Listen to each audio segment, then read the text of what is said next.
वृक्षों को पूजते हैं तो वृक्षों को प्राप्त हो जाते हैं, भूतों को पूजते हैं तो भूत योनि को चले जाते हैं। जो जिसको पूजता है, जिसको भजता है, उसी को प्राप्त होता है। अगर हम परमात्मा को भजेंगे तो परमात्मा को प्राप्त हो जाएंगे। तो परमात्मा कालातीत है, परातीत है, मायातीत है, माया से परे है, काल से भी रहित है, कालातीत है। इसलिए परमात्मा का भजन करेंगे तो बताए कि भाई अंतमता सोगता, परमात्मा का भजन करने से हमारे लिए सदगति, सद्बुद्धि प्राप्त होगी। तो सद्बुद्धि प्राप्त होने से फिर उसकी सदगति होती है। तो सदगति हमारी कैसे होगी? ईश्वर के भजन करने से, क्योंकि ये सब सामान किसका है? ईश्वर का है। इसलिए हमें ईश्वर को भजना चाहिए। और हरि सति गुरु भक्ति राम को पाले, सति गुरु राम को पाले, अपना जीवन सफल बना ले, अपना जीवन सफल बना ले। तू संभल के हूँ मैं आया रहा, सदा से तेरा साथी। तू संभल के अब हूँ आया रहा, सदा से तेरा साथी। आरा चले तेरी काया पे पल, क्षण में कटती जाती। आरा चले तेरी काया पे पल, क्षण में कटती जाती। तो इसलिए हमारी काया जो है, इस पे आरा चल रहा है और पल पर छिन छिन ये कटती चली जा रही है, जरा अवस्था को प्राप्त होती है। जरा कहते हैं बुढ़ापा। जब बूढ़ी हो जाती है, काम करना इंद्रियां जब शिथिल हो गई, क्योंकि इंद्रियां अपना अपना काम बंद कर देती हैं। जैसे कि आँखों ने देखना छोड़ दिया, कानों ने सुनना छोड़ दिया, जुबान भी तुतलाने लगती है क्योंकि मुंह फिर बोलना छोड़ देता है। ये इंद्री अपना अपना जब कार्य धीरे धीरे करना बंद कर देती हैं, तो उसको कहते हैं जरा अवस्था। जरा अवस्था आ गई इस पे अब। इसलिए हमें अब जरा अवस्था किस पे आई? शरीर पर। तृष्णा हमारी और बढ़ गई, बूढ़ा हो गया मगर तृष्णा और बढ़ जाती है, क्योंकि मन की जो तृष्णा है वो और बढ़ जाती है। तो इस हमें क्या करना है कि इस मन को जो है, इसको सुधारना है।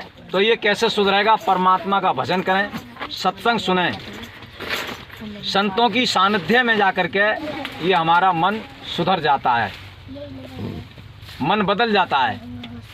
क्योंकि मन कब बदलेगा हमारा? मन जब बदलेगा, क्योंकि अभी ये बहुत दिन से संसार में रहा है, तो बहुत दिन से इसने संसार के पदार्थों का संग किया है, इसलिए ये संसारी बन गया। अब जब इसको हम परमात्मा की तरफ लगाएंगे, भजन की तरफ लगाएंगे, तो फिर ये असंसारी हो जाएगा। तो ईश्वर की तरफ लगाने से ये मन असंसारी बनेगा, और ज़्यादातर संसार में लगाते रहोगे तो फिर ये संसारी फिर बन जाएगा। तो इसलिए इसको हमें असंसारी बनाना है। तो बता रहे हैं, और प्रेम नगरी मति जाना रे भाई, प्रेम नगरी मति जाना रे, प्रेम नगरी मति जाना रे प्रेमी, प्रेम नगरी मति जाना रे।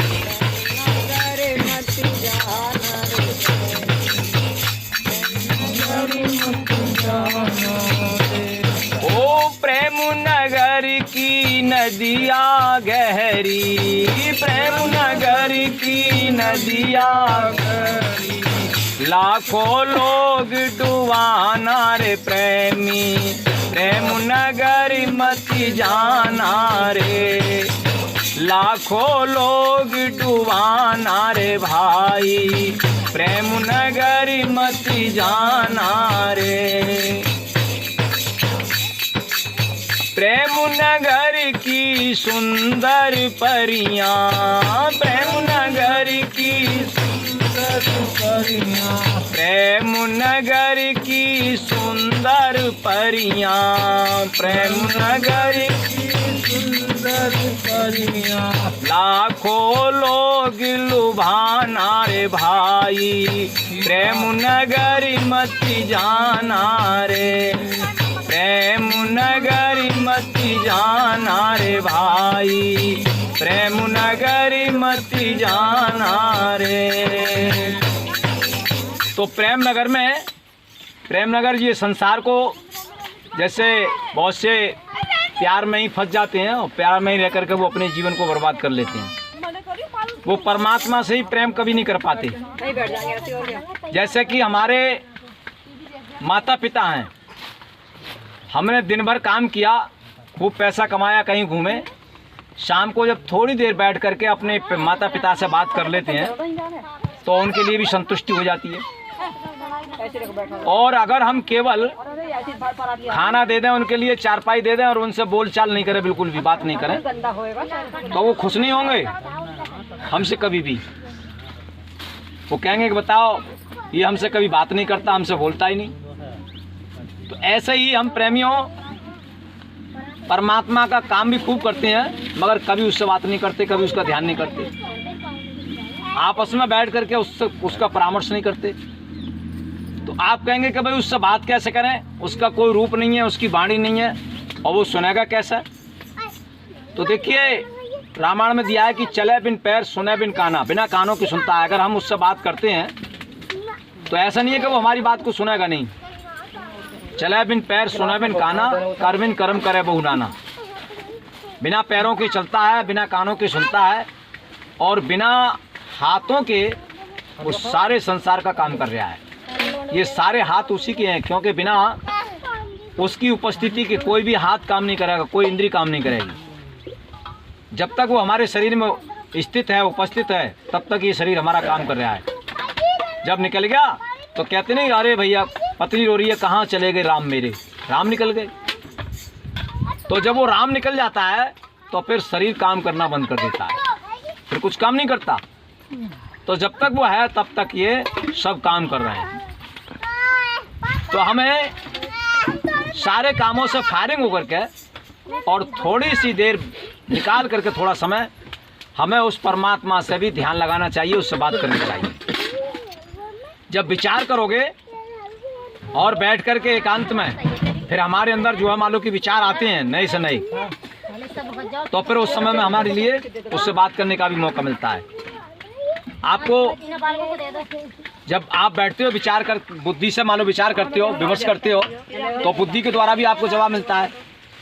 ऐसे ही जब हम मन के पार हो जाते हैं, बुद्धि के पार हो जाते हैं, तो फिर हमें परमात्मा का भी जवाब आना शुरू हो जाता है, परमात्मा का भी जवाब मिलने लगता है हमारे लिए। तो थोड़ी देर बैठ करके एकांत में हम उससे विचार करना चाहिए और ये परामर्श करना चाहिए कि हे प्रभु मुझे सुबह क्या करना है, क्या नहीं करना है, ये मुझे तू जो है ज़रूर बता।